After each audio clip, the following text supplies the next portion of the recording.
Hello and welcome back to New Paradigm Healing. This series focuses on Ayahuasca Assisted Therapy. Our intention is to educate, inform, and support the conscious and responsible use of ayahuasca in the Western context.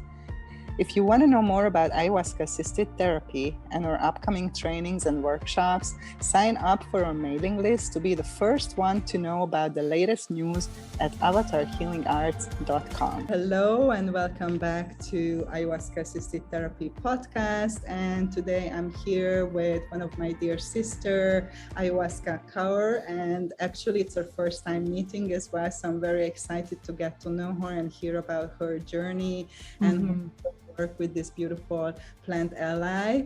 So we're gonna just dive into it, and I hope that you can enjoy. So welcome, Kaur, or Ayahuasca Kaur, or how people address you normally. You can call me Aya. Yeah. Yeah. So hi. Thank you. Yeah. Thank you so much for the work you're doing. I looked at your IG and I haven't actually listened to any of your podcasts yet.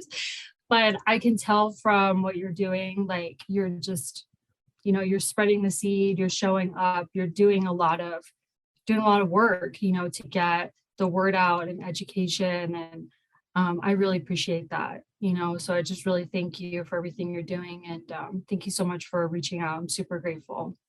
Yeah, thank you so much, sister. Yeah, same here. I was, I came across with your profile and your feed on Instagram, and as I read and looked at what you have posted, I really resonated with it. And I'm really big into just connecting with people who are the same kind of work and creating this kind of little alliance and network between us, and love it. So I'm really excited about this, and thank you so much for coming. So let's start with your name. How did you mentioned to me you started to record that this name you received from the medicine. Do you want to tell us? Sure. Yeah. So I'll start with the last name actually. So Kaur.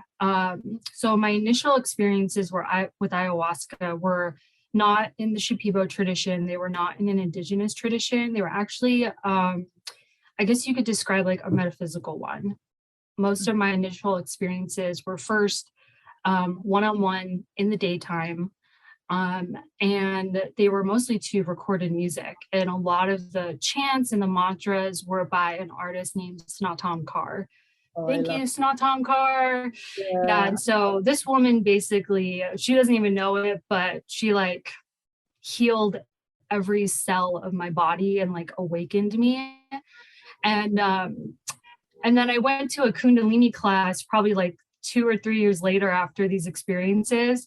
And they're chanting all these things. And I'm like, how do I know all these chants? This is crazy. So that's when I realized Kaur was like a Kundalini yoga last name. But to honor her, I took that. And then the medicine told me, when I decided to do this, it was about 3 or 4 years ago. And really the message I got was just to, especially on Facebook, right? Because everyone's on their phones and they're scrolling and they're seeing. And that's a lot of the ways we communicate these days. And the medicine basically told me it's a way to imprint her consciousness onto other people and to ask them, what does that mean? Like, what is that? So maybe they would Google it, or maybe they would want to know more. Or when I introduce myself, I'd be like, I'm ayahuasca. And they're like, what does that mean? And it's a perfect way to spread her seed, basically. So that's the name behind it. That's the story behind the name. It's very practical as well, because that's how kind of find you, that I searched for the word ayahuasca to see who are the people who are connected to this medicine, and yours came up straight away, of course. Right. Right, the spirit of the medicine. So tell us a little bit about your background in terms of your life a little bit, and how did you cross path with this medicine, and how did it change your life?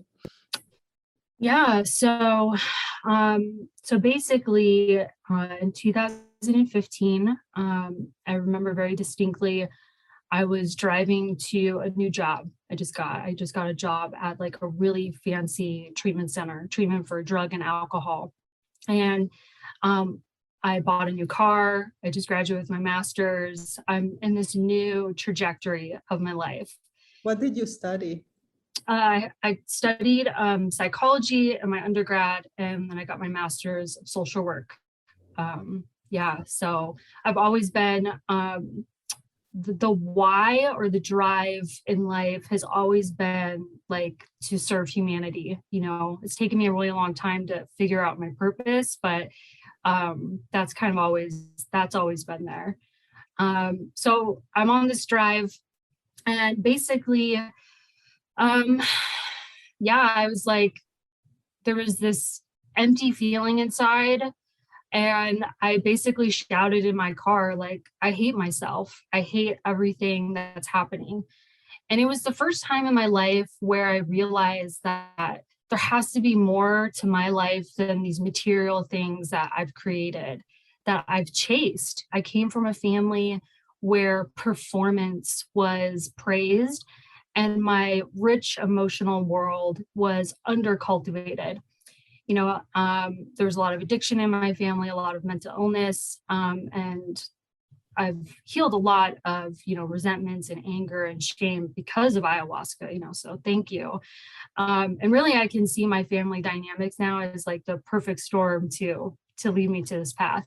But at the time, it was confronting for the first time a lot of childhood trauma.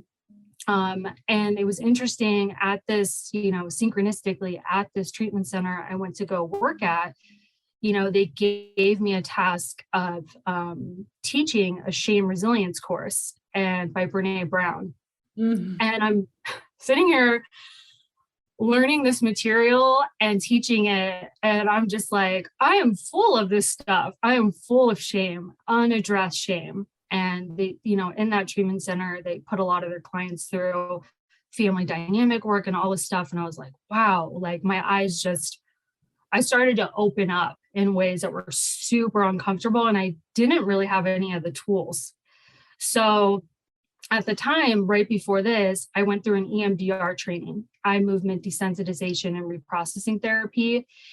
And that was also another discovery for me. I got an EMDR therapist. So this is all happening kind of at the same time, this perfect storm, so to speak. So I'm in EMDR therapy. I'm working at this treatment center, even though I feel like I'm the one that's getting the treatment. And I'm also in a 12-step program at the time, adult children of alcoholics and dysfunctional families. And so just opening all the boxes. And it was very uncomfortable. It was pretty miserable. And I think that's a lot. I think that's a reality for childhood trauma or complex PTSD. It's not comfortable, but the rewards of it are absolutely, they're absolutely incredible, So then in 2016, in this very room that I'm sitting in, even though you can't see it, someone had told me to go see this medium, this channel. And I was like, no, I'm good. Like, I'm solid. You're crazy. And this person who told me, she went to the same gym as me, and she told me like a couple of times, like she kept, and so I was like, okay, there must be something to this. Someone is really going out of their way. So anyway, I went to go see this medium, and basically in her channeling, she says, like, they're telling me that hallucinogens would be really good for you. And at the time, I had never taken a psychedelic in my life. I actually was of the paradigm of like, drugs are bad. I'm in a drug and alcohol treatment center, so I totally was like, this bitch is crazy. I ain't doing nothing with that. But I worked with this woman for 6 months. Like, I developed a very close relationship with her. And she basically became like, I guess we would refer to it now like a spirit guide or a guru. I really looked up to her in a way that like a student looks up to a spiritual teacher. And I trusted her. I was like, whatever this girl says, like, I'll do. And it's worked out really well. I know there's situations where that doesn't work out well, but this one worked out very well. And so she really, encouraged me to get training in hypnotherapy and Reiki and shamanic arts. And I just opened myself up to things like, I was like, wow, this stuff is real. Like people do this stuff. And so all the things, I'm hardcore in my 12-step program and my EMDR work, doing all the things, and I'm still struggling. So I basically call her up one day. We're 6 months into our work together, my spiritual mentor. And I was like, whatever that Ayahuasca, whatever it is, we're doing it. Let's do it. And I didn't read anything on it. I didn't read a thing. I actually showed up to my first sitting with a venti Starbucks cup in my hand. And she's like, did you read the prep? And I was like, I didn't get it. And so obviously my story is very like, it's not the usual, but I've made a lot of mistakes, which I hope to pass on to other people. And so that day, I went on a hike with my friend, and I did what I thought I needed to do to prepare, at least to ground myself. And she was like, okay, well, she pulled out, what's that thing called? A pendulum. She pulled out her pendulum, checked in with the guides, and she was like, you know what? We're good to go. So that was kind of uncomfortable because the caffeine and the DMT were definitely fighting in my mind with that. But and then since 2016, it's just been an incredible ride. There's just so much to tell, but I think just to finish up here and wrap it up, I think the one thing that I learned in my first 5 experiences, other than beautiful rainbows everywhere and mandalas and a world I had never seen before, never, because I did in the daytime, was I began to actually see who I really am. Like I mean, you read about the God self within, you read about the soul within, you read, I read in 12-step, they talk about that. Even in psychotherapy, they talk about that. But for the first time in my life, I actually experienced it. I was like, holy shit.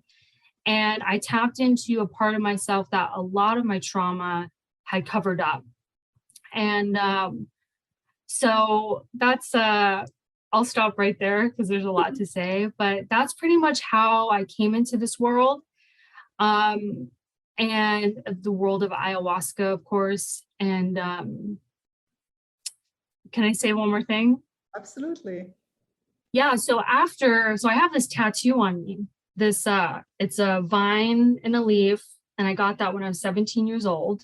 And so when I got this tattoo, basically what happened, I'll never forget, like I was in my room for like 3 days, and a lot of people would describe what happened to me as like a manic episode. It probably was kind of manic because I was a little unstable at the time for sure. But, anyway, so, and I spent like 3 days in my room drawing this vine and this leaf, not really knowing what was going on. And then I went to the tattoo artist, and I was like, okay, this is what I want with this vine and this leaf. And he was like, do you want any flowers? And I was like, no, bro. I said vine and leaf. And I just remember being so ironic. Anyway, so I got the tattoo when I was 17. I added more leaves when I was 24. And then it was after my second experience with this woman. I was sitting in front of the mirror, doing some mirror work, just integrating. And I finally decided to look up like what I had been doing. Like I had never seen what the tea I had been drinking was actually made out of.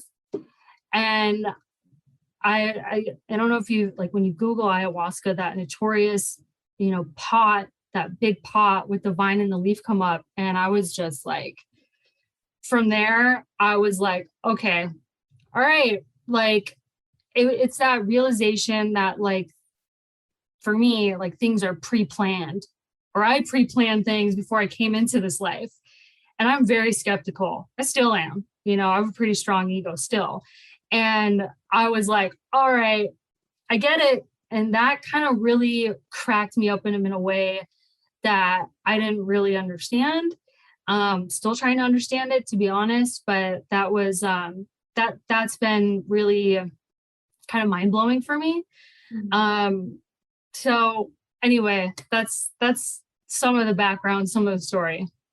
Wow, thank you so much for sharing. And I'm just like smiling because there is so much similarities. So for sure, it's not a coincidence that, depressed, like myself, also coming from background of psychology. And actually, while I was still in university, I worked as a social worker in a needle exchange program. We set up the first needle exchange program in Hungary. As that was the first ever harm reduction program in the country. And yeah, I worked with mostly heroin addicts, but also like polytoxicomans. And that was really for me, that started me on a more like alternative holistic healing path, because coming from, from psychotherapy, I was like, this tool is like useless for these people, like these people the most need help, like Absolutely. all the things that I learned in the university were not very helpful and useful. And so that's what put me into just learning all kind of holistic modalities and energy healing, and breath work was for me one of the big things that I was into, and yoga therapy and other healing modalities, and then eventually shamanism. And before I started to work with plant medicine, I already learned from shamans like all around the world, more like shamanic journeying and other types of tools for the plant medicine. And when I was called to the ayahuasca, it was very simple as well, that I was part of a group, and an online group. It's not really important what kind of group. And the founder of this group organized this trip to Peru, like this training, with the idea that we're going to use 5 different plants, a combination of 5 different plants, one of them being the ayahuasca, to accelerate the awakening process and to kind of pave the path for the rest of the people to come. And I knew about the plant like super limited, like I also thought, oh, this is some, hallucinogenic stuff, and that's all I knew. And I went like without any research, just based on trust, because this calling was so strong for me, and it was something within me said, no, you are going there. People who knew me, from my 20s, I grew up in a city. I was super disconnected from nature. I was freaked out of all the bugs and things like that. So Amazon jungle, they were like, yeah, right, you princess, no, I'm going really, for sure. And it was just so strong, this calling and the trust of this person who I knew, that I just went without any research. And although we did the dieta, the physical dieta, when I was in the jungle, but yeah, I had really no conscious preparation apart from, doing the physical detox part of it. And yeah, so it's just so funny, like the similarities. And also, I have a tattoo, and it's it is beautiful. Like, wow, that's beautiful. I did that tattoo before I ever sit with it, and then afterwards I also just got chills. That, oh my God, it's the plant, and it was just, the synchronicities. And of course, definitely it's part of my destiny, and obviously your destiny, and we were guided to this path. And yeah, for me as well, it was such an awakening and such a deep experience, and working, with my own shadow and my own trauma. But when I started, I wasn't aware of any integration. I was a therapist. I worked as a therapist with all the tools I gathered kind of before.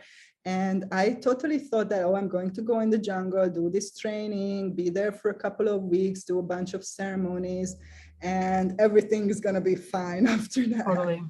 And when I was halfway through the training, like I had a serious meltdown and I wanted to quit. Actually, I was like, send me the boat. I'm going home to mommy and papi. Like, just, I don't want to be here anymore. And definitely not drinking more medicine. But thankfully, I had great support there. So I did stay and kind of went through with the whole thing. And once the training was finished, I was like, oh my God, this was so intense that beyond my imagination, but I'm over it, you know. And then the facilitator said, when we said kind of our goodbyes, that, okay, the real work starts now. And I was like, what is she talking about? Right.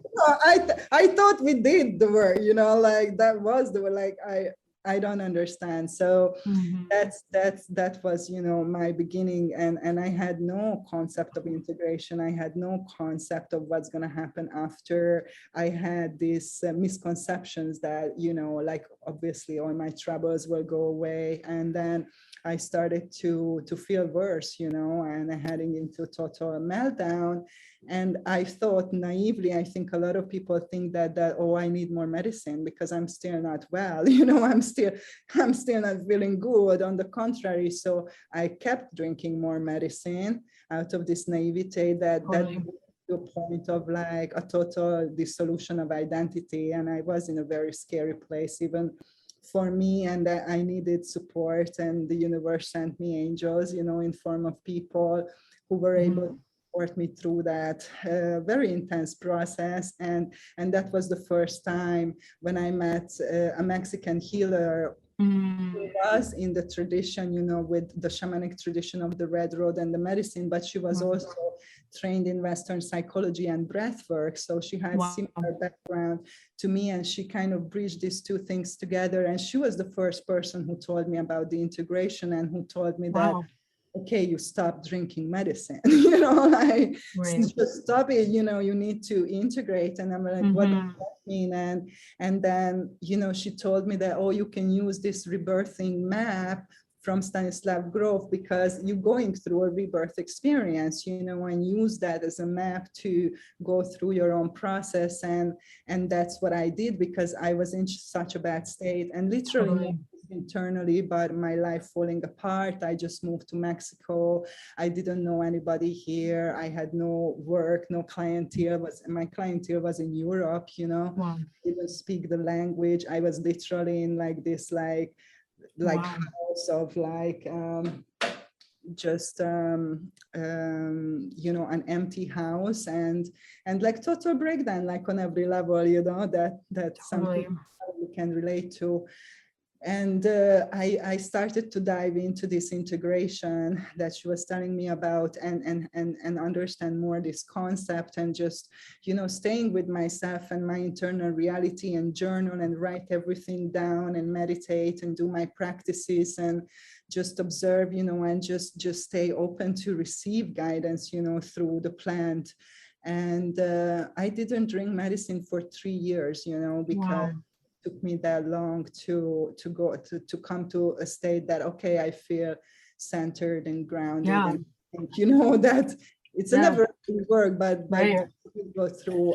And that was, I think, for my biggest catalyst to talk about the integration and go more focus on the integration, because I was like, oh my God, that was the missing point. You know, I didn't know what somebody told me about this. Totally. You know, it's just like, wow, it totally makes sense to me now what is happening. And I also had the experience that the plant was working with me way after the ceremony, you know. So when I was staying, you know, present, I could receive, you know, continuous guidance and continuous support from the spirit of this plant, and just understanding, you know, that I don't have to like physically ingest it all the time to maintain that connection, and also that change doesn't happen overnight, and there is time, you know, while everything unfolds and being integrated, and that's like crucial. And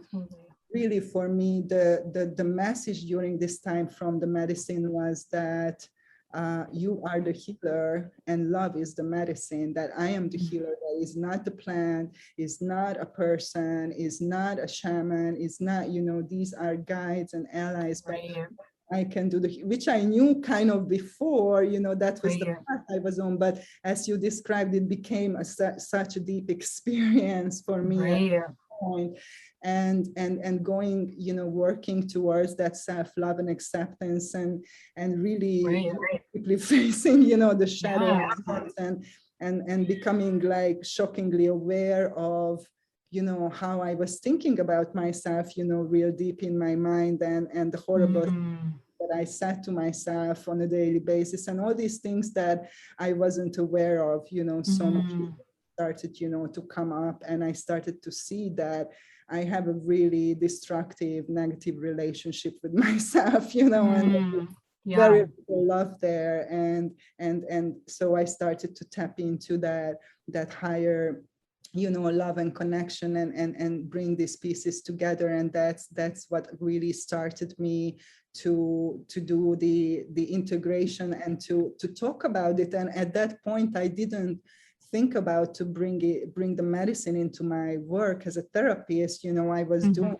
for myself, for my own healing and my own awakening. But I was just so blown away by this realization that, hey, there is a missing piece that nobody's talking about. But I was just talking about that to everybody, and then people started to come to me and say, I want to do that, what you did, process.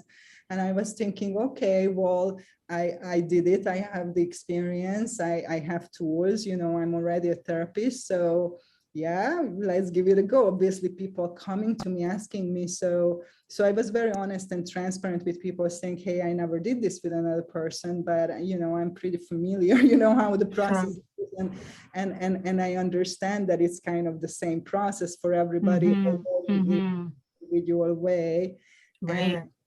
And this is how, the whole thing started, in my practice. So if you can tell us a little bit, like, how did you discover, this integration piece, and how did you went towards, that focus, and what does this entail in your work?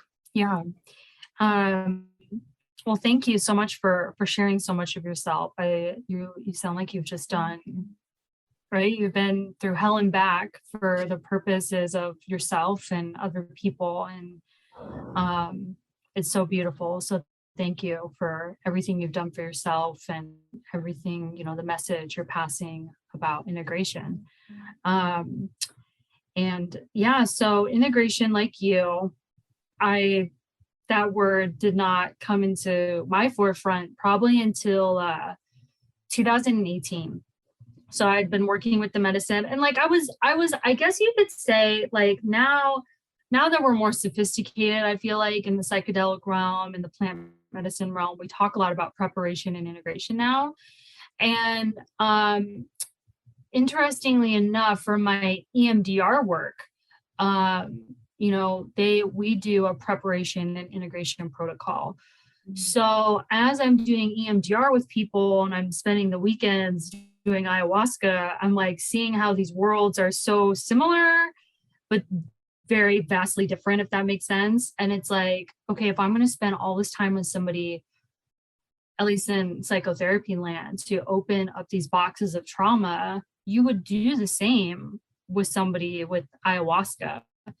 And once I actually started hearing the words preparation and integration, as the years went on, as I was practicing, I realized that I did a preparation in a way by opening myself up, by starting the EMDR work, by doing a 12-step program, by having a community, but I just felt like I couldn't talk about it.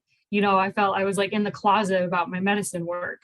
And so the integration piece, I feel like I really began to solidify it even more in 2019. And like you, that's when I also discovered breathwork. And I had done Kundalini breath of fire.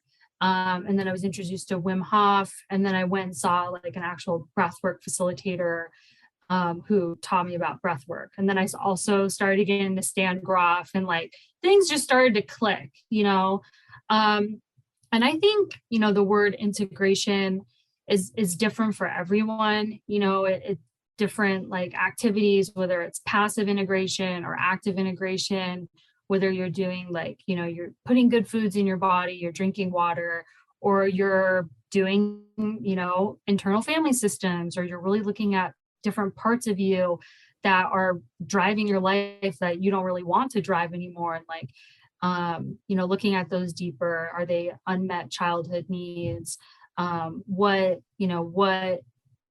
What is that? Where is that part coming from? How was it created? That sort of thing.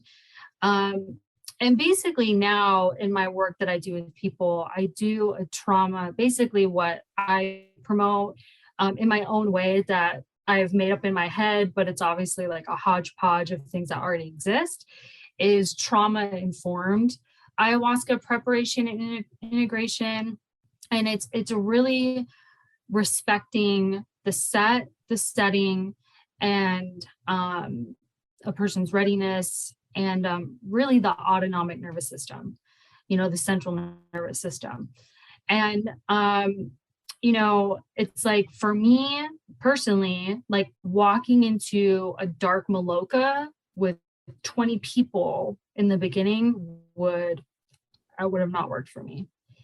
And that's why I started with individual sessions. I did my first probably 10 to 12 experiences were one-on-one. And that's what I needed. I needed someone to be a sacred witness to all the pain that had never been witnessed. And I needed someone to be fucking right there. So in my work, I don't facilitate medicine yet, but I do plan on opening up a ministry in 2022. And that's basically what my specialty is going to be. It's going to be, one-on-one individual.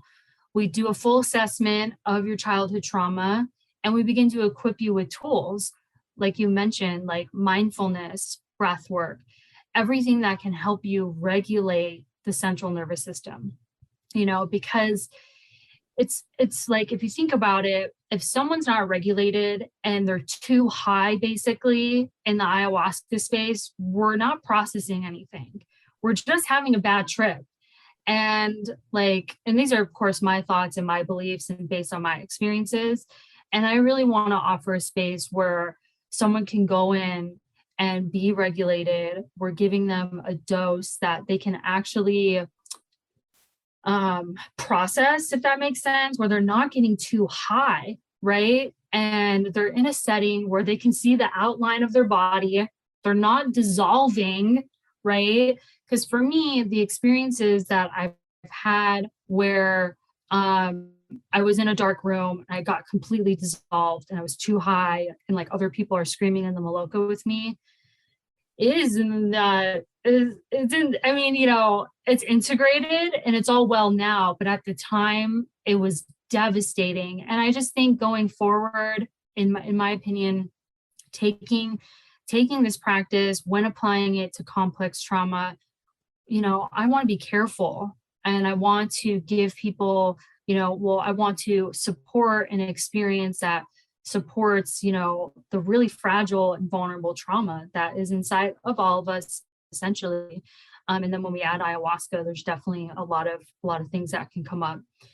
So when I help people integrate, it's I really focus on a mindfulness practice. So becoming still, being the observer, being the witness, and then somatic experiencing and polyvagal theory. So befriend. Sorry?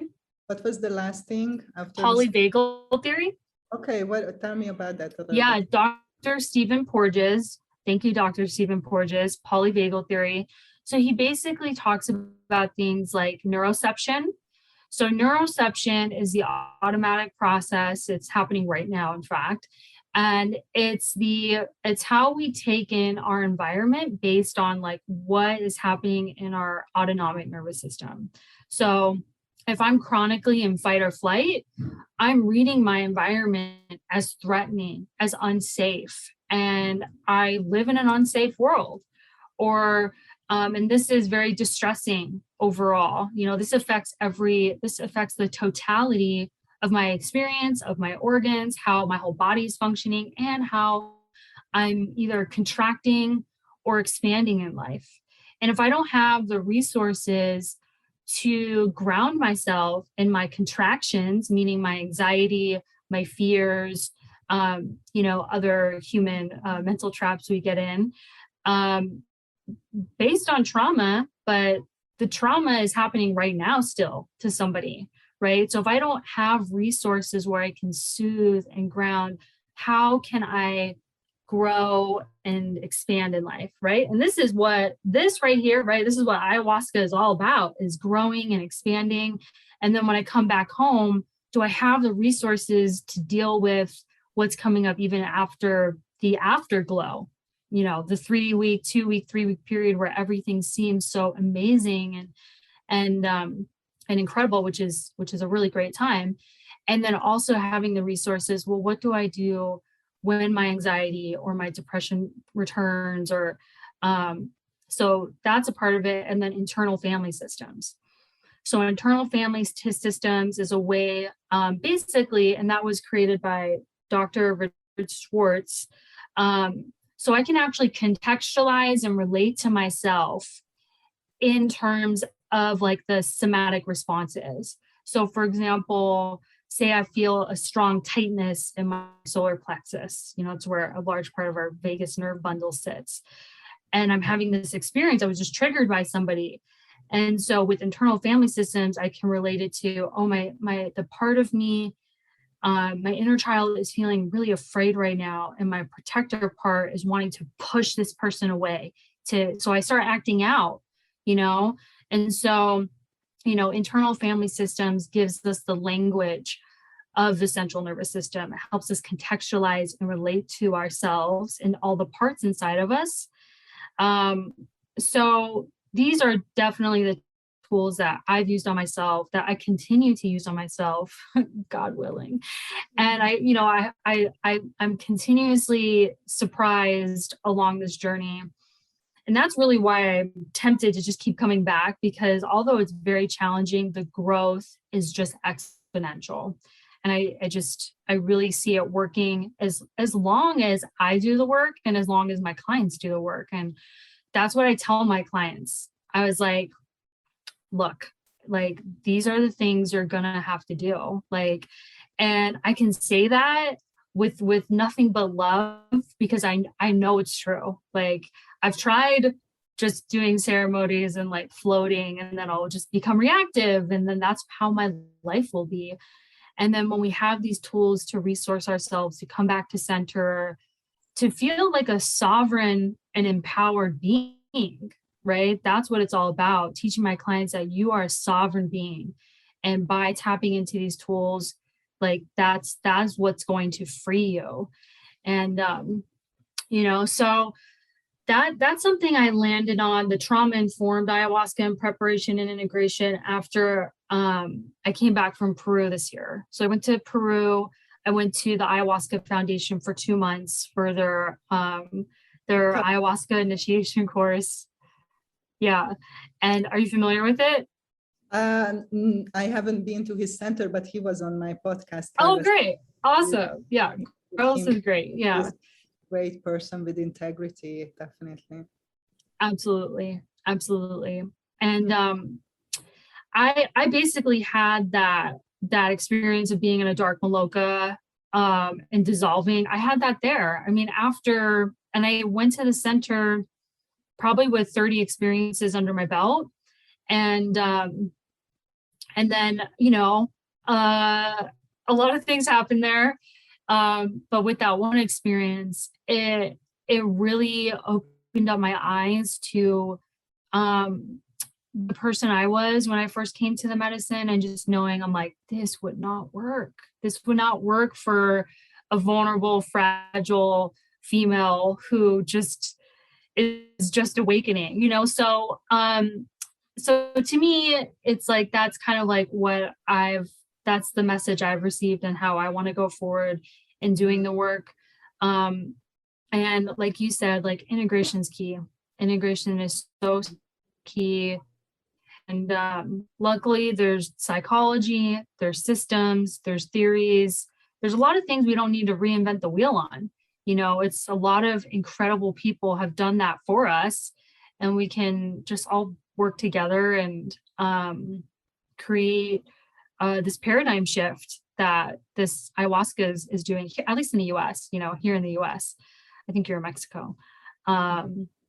Yeah. So, yeah, I think those are some of my thoughts. Yeah. Oh my gosh. Thank you so much. I think we have to do a part 2 as well, because it's just, there is still so much to talk about. I'm trying to keep it around an hour each episode. Totally. Something I really want to connect to what you said is just equipping people with tools, you know, and I think that I really relate to the fact that the natives call this plant a teacher plant and not a healer plant. And I look at my work more like a teaching work than a healing work, just from the perspective that you cannot heal another person. You can only heal yourself, but you can teach them tools that will help them to heal and to transform their lives. And I believe, you know, I come across a lot with people who have amazing experiences with the medicine, and then they are becoming an integration coach and try to facilitate other people, which would be just very irresponsible and dangerous sometimes, because, you know, what kind of tools you're going to use when somebody breaks down, when somebody, you know, goes into shock, when some trauma surfaces that the person didn't even remember, you know, what you're going to do with that person, which does happen. Yeah, absolutely. What you're going to do in context if you don't have tools. And I feel that probably we are both so blessed that during the years, because of walking this path, we gathered a big tool that enables us to choose in the present moment that, okay, now I'm going to use this tool, you know, for this person, and this is what you know the best at this moment for this particular person, because, you know, obviously there is each situation is individual. You never know what's going to serve in the session, so it's not like you can just intellectually prepare. And that's what I kind of strive for, is to teach people how to navigate intensity, how to deal with triggers, you know, how to go through an emotional release, you know, how to cultivate a reflective mindset, and you know, become aware unconscious limiting belief and transform them. So I teach them that. So after they finish the program, they get the tools and they continue to use those tools, because they're going to face adversity, going to experience more intensity, because life is life, you know. So it's not, now you're never going to have any more challenges. From now on, you are done. Exactly. So something I wanted to ask is just what is the amount of time, or do you have an amount of time that you say, okay, this is what I recommend to prepare at least, and this is what I recommend to my clients to do integration for at least, you know, after their medicine experience? Yeah, that's a really good question. Before I answer it, I wanted to say one more thing about, again, I'm just noticing as we're talking about this, you know, the thing I realized, just in terms of ayahuasca, like this, I believe, I don't know if you've had this experience, but I believe, especially with your therapy background, like this medicine taps into things that I could never touch, that I could never, you know, because the default network is so strong, because the ego defenses are so strong, and that's human design, you know. So the medicine is a master. It has blown my mind over and over again of how it just can tap into things that I would have never seen. You know, it's just speaking of parts work really quick. I had a ceremony one time where the medicine showed me there was 28 parts inside of me. And I was like, what the fuck am I going to do with all these parts? And I wrestled with her. I argued with her. I was on all fours for like an hour. And I don't know how long it was actually, because time and space, but it felt like an eternity. And she was like, you have to accept all of them. So I guess that's just, I wanted to say that. So she opens it up in just a miraculous way. And then the hard part is that default network. It is so strong. And we will default. I default all the time. And that's why the tools for the integration are so empowering, because we can learn how to recognize when that default is coming online, whether it's somatically or part-wise or any of that. And that's what will help with the long-term change, because the changes that happen in ceremony are sometimes effortless, meaning she just goes in and she's able to do this incredible work. And then, like you said, the work starts now. So I felt really called to say that. Mm-hmm. So that's a really good question. I don't think I have a solid answer for that. I really work with each person individually. And I do take into account, have they had any non-ordinary states of consciousness experiences? And if they haven't, they've never done any sort of psychedelic. A lot of my clients have done ayahuasca already. So that's like, they've done work, and like, I receive them on this place where they're already along the path. But I've had clients, I have some clients I'm working with right now. They know what I do. They're very curious. And we're working on a lot of hardcore childhood trauma. So it's like, I don't think I can give a specific timeline, because I do think it's a very individual choice. The person feeling, there has to be certain factors set up. Does a person feel safe enough? Do they feel safe enough to the place that they're going to? Is their set, is their mindset good for now? Is their set good for that setting? So I definitely promote, like, proceed with caution, do your research. Very the opposite of maybe how I jumped into this whole thing, So I do think it's like allowing that person to really sit. And if they're working with me, we're doing childhood trauma work. That's what most of my clients and I work with. So they're doing it. And then whenever they come to that conclusion of like, I'm ready, then we can start moving into a conversation of dieta and like some things that to be prepared for in these experiences, like you said, working with that intensity, because it can happen in ceremony, and having just remembering your breath when that happens, And then as far as like, how long to take to integrate in between ceremonies, I also think that's like a preference, I've never had someone who's like, well, that's not true, because at the Ayahuasca Foundation, we do medicine 3 times a week. So it's a little different. It's like it's meant to be that way. But I think it's really individual, and it's like how stable that person feels, what is happening outside of ceremony? What do you feel like? What is your thought process? What are the goals that you have for your life? Are you able to step forward into them with enough resilience and with, of course we all have backslides, right? And are we able to recover from those with, relative ease and grace, and kind of get back on the path? So I don't know if I have like a straight shot answer for that. I think it's really, really individual. I don't think ayahuasca is for somebody has no tools and hasn't addressed anything, and they're just going to throw themselves in there. Not to say that hasn't happened with people and it's turned out just great.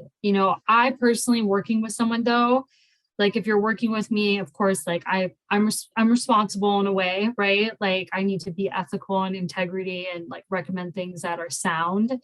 So if someone chose that on their own, that's, we all can make choices in life. But I would say for the most part, people that I work with, they've been working with the medicine. They just want to integrate on a deeper level. And then more so the people that I'm working with are like, they're stepping into the facilitator position.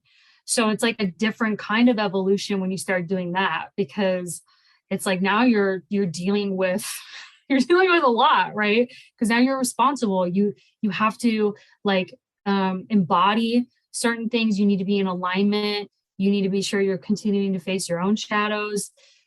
So that's why this path is so beautiful, right? So I don't have a hard, fast answer for that. No, I wish I did. Yeah. You know, it's very interesting to listen to you. I totally resonate with a lot what you're saying, especially that everybody has their own individual path.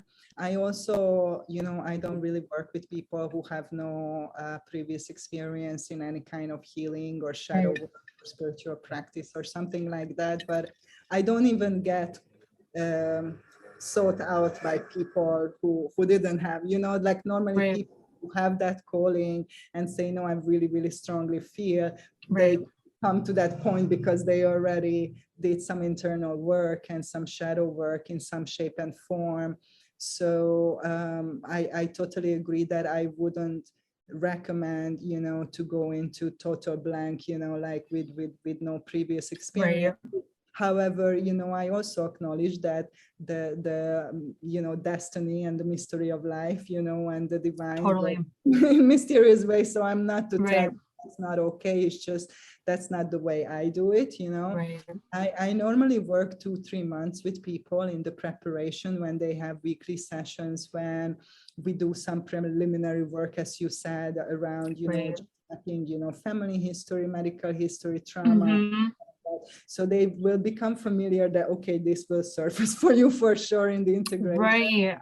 Yes. And just, you know, preparing them to work through some fears and to give them some tools for the ceremony as well, and explain them a little bit about the integration and the death and rebirth cycle, and how does that look, how things will get worse before they get better, and so on and so forth. So they have more knowledge and informed consent when they go to the ceremony. And then, yeah, it is the right time when people feel prepared, you know, and say that, okay, I'm ready. So it's not that, okay, it's the time that I told you so, and you have to always up to the people. And I always say to them that you can change your mind on the day, you know, say, no, I don't want to do it. And that's fine. It's going to be an opportunity. I personally, I don't serve the medicine, and I don't feel so called, you know, to do that part of the work. I have so many amazing people who I personally know who hold sacred spaces with great integrity. So I refer people to these places, or people already have, you know, some kind of connection. So I'm familiar with this space and I want to go there for the ceremony, so on and so forth. And in terms of integration, like I do ask people to commit for a year with me. And that's because my experience is that, you know, everybody who I ever worked with had like an amazing transformation within the year. So I know from experience that if you commit to a year, you know, and you give your 100%, your life will change. I guarantee, you know, what you imagined. And I work with a lot of people with, as you said, complex PTSD and chronic disease, you know. And change doesn't happen overnight. You know, when you work with complex trauma, it's not gonna, you won't be able to work through it, you know, in 3 weeks. A lot of people think, so I had integration. After the ceremony, we had an integration circle, you know, that's not that sounds nice, but that's, you know, an element. The you know, what I'm looking at, you know, in my practice and my experience is real long-lasting change, you know. So somebody comes with a chronic disease, let's say cancer or autoimmune or whatever, obviously it's very easily measurable. You still have the disease or you're healed, you know. And I do have, you know, many examples for that, people recovering in that year, you know, naturally, without medication, without allopathic medicine, you know, coming off pharmaceutical medication, living without the anxiety, living without the depression, so on and so forth. So So that's something that is more measurable, but also, how your life's changed, how your relationships changed, how your priorities changed in life, how your perspectives changed of who you think you are, and what you know about this context where we live in and we call life. So I think, from my perspective, there are milestones that you can measure where you are in that kind of integration. Yes. I find that some people who don't do enough integration, they just keep going back to the medicine and say, okay, it didn't do it for me. Well, first, the whole point is it's not going to do it for you. You have to do it. And you didn't reach that point of change because you didn't do enough work. So what more work, not more medicine, but do the more work. And so I didn't, as I said, I had kind of like a 3-year integration process, but that was after extreme experience. So, that was I don't think that's necessary, but I definitely see people just saying, oh, it didn't do, like it wasn't enough. And this is the lack of the integration. And I can compare when people, I ask them to commit to the 1 year, not because of me, but because of them, to make a commitment to themselves, to say, I will put this year, this absolute priority, this thing to heal and integrate myself, and I commit, to go wherever I need to go in terms of mentally, emotionally, spiritually, and to do whatever I need to do. And I like, I work with like kind of very challenging cases, that they tried everything and nothing worked. And I'm like, yep. I love that. And one reason I like that is because these people, I really notice that people who are desperate enough for change, they have the highest level of commitment, and they say, no, I'm going to do it. I'm going to do it. You say, I ask people to journal every day, to send me their daily journal, to do certain practices. And, we have a commitment and an agreement that I put in my 100% and you will put in your 100%. Then you will get out 100% for sure. So I'm not saying that this is the only way, because there's so many ways of doing it. And like in general, I ask people not to do more medicine within that integration the first time, so they familiarize with them process and learn some tools. And of course, there is always exemptions, if somebody in a circle and so on and so forth, or have a deep calling, like this, definitely there is always an individual assessment of, what's happening in that particular situation. But what I want to avoid is people say, oh, I just need more medicine, and this, like what I call ceremony hopping, and and not wanting to go into the low, into the shadow, into the darkness, That's kind of, I think, like a spiritual bypassing kind of thing, and then there is not so much results, visible results in life. And I've seen many people who, after 50 or 100 ceremonies, still struggle with the same challenges. What happened? What is the deal? And so I'm like super just interested, to hear other people's approaches and work in this field, because, as you said, there is so many ways of doing it. And I always say to people, who come to me, normally people resonate with me. So, find me by the podcast, by the book or something. So they say, you resonate with your work. So I'm familiar, what I'm asking to do. But I always think that this is not the only way, but I know that this way works, if absolutely. And that's all I can say. And if you resonate with it, let's try. And if not, there are so many other amazing people doing similar work. And I truly believe that people are attracted, law of attraction, to they need to work with. Okay, so just to finish for today, because thank you for sharing. It's a little we are it's at 1 hour now, so I just close it for today, and definitely do like a part 2. what you would say, that is something really tangible in your life, how your life's changed thanks to this deep internal work with the medicine, that you can point out that people can really, capture in a more materialistic way that, okay, it was like this before, and now thanks to this work, this is what's happening. Totally. Yeah, I think, well, the medicine definitely showed me who I really am. This bright soul, this bright spirit that was completely exiled from my awareness. And by remembering that, I've been able to, I'm trying to think about it. By remembering that, I've been able to create everything now is birthed out of that, rather than these really traumatized and wounded places. I would definitely say I'm a better partner in my relationship. I project less. That's relatable. I'm sure we all want to be like more present, more connected, more love and more joy in our lives. And not just that, but knowing how to access that. And that's really where the integration has come. Because I'm still human. I'm not perfect. I don't ever want anyone to think that. I still got my issues. And that's why the work is so important.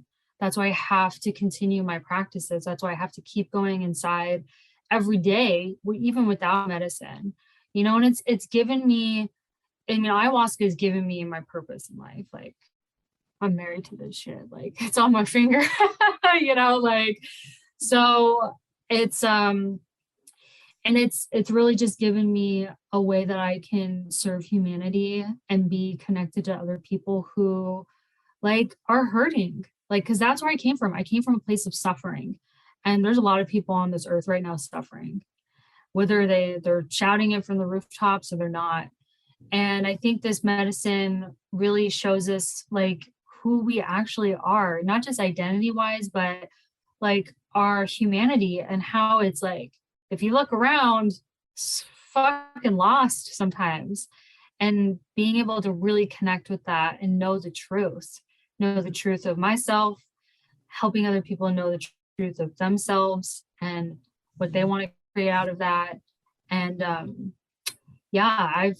so I would say just remembering and allowing so many things to come out of that. Yeah. What about you? I want to hear from you. Yeah, totally. I mean, that's similar, and I think you described, really beautifully how our primary relationship is with ourselves.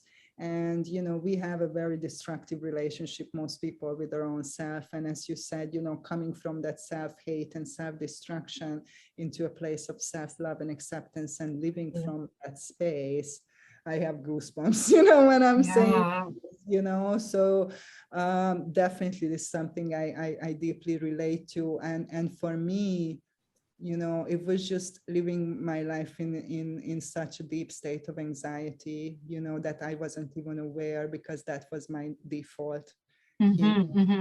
That fear and that feeling unsafe, and as a result of trauma that I went through when I was a child. And so first becoming aware of that fear that I was holding, and that was contracting my being 24/7, and in so many ways, in relationships, in my work, it was just manifested Totally. in being pretty self-destructive in my 20s, and Totally. On some deep level, I think not wanting to be here, not wanting to really live. And coming from that place to as you said, to remember who I am, beyond beyond absolutely that hatred and self-destruction, and then to anchor myself into that part of my being, and slowly bring those pieces, the who were afraid and who were damaged, back into that part of myself, who that divine essence, for self, who had that unlimited love, for everything. And this just you know, I don't even remember, you know, the anxiety is so weird, you know, when you Right. find this a lot, you know, when people go through this type of healing, that once you let go of who and what you are not, then you are like, oh, I was always like this, because that's natural, that's your natural state Right. of being. And I have to Right. look at my journal, and I was like, oh my God, I used to think Right. that, you know, I used to feel that Right. all the time, and I don't feel that. And I just have this very deep sense of trust and safety, you know, and confidence that I never Yeah. experienced before. Wow. Definitely, you know, just feeling more connected, not just to myself, but to everything around me, and to the earth, that to my physical body. Like, I wasn't in my body fully until Mm, probably, you know, a couple of years ago. And I right. don't know if Totally. I'm like fully embodied now, because maybe I'm just not aware that Totally. pieces are still missing. But just in comparison of to 10 years ago or 20 years Yes. ago, I was not inside my body, you know. So I totally resonate with that. yeah, just being here and being grounded here. And Right. you know, another big thing is taking full responsibility for my life, because when I was so hurt and I had so much pain, and that Amen. project all the time, you know, and I always find somebody to blame for my misery, and to understand that the world is not against me and the universe is working for me. And to, instead of blaming and projecting, just having this perspective of what can I learn from this experience. You know, I know that Absolutely. in me to be, you know, a higher expression of myself, and that's like a Yeah. change in thinking, you know, and in Yeah. perception. I would say that was definitely a big thing. And of course, you know, like coming from the heart, living from the heart, and that headquarters that was in my ego mind, you know, dropping it down into the heart space, and following intuitive guidance instead of reason and logic as the main Mm. guide principle in my life.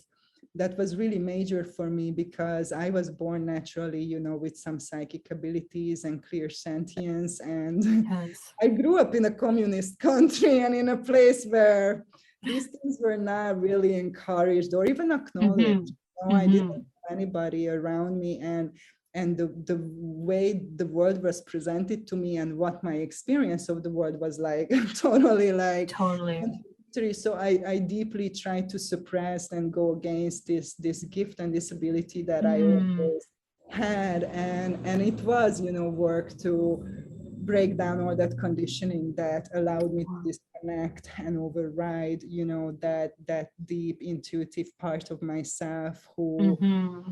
is right and who always knows, you know, what is the best for me at any given moment, and to give myself permission to honor that and to follow Right. that would be like another. Yeah. And remembering, of course, remembering Yeah. who we are and what is this all about, and that we are Totally. physical body and Yeah. spiritual being, having, you know, this experience. Yeah. Yeah. I love how you talked about the being in your body. I think that's so key. I also didn't know what that was. And it was so weird once I started being in my body, because I was like, oh, here's my home. So I really loved how you said that, and taking full responsibility for my life. You know, I used to think that was like full responsibility for my life. But now it's like I have full responsibility for my life. So it's yeah, those are two really, really powerful things. So thank you so much for sharing. Yeah, thank you for sharing your Yeah.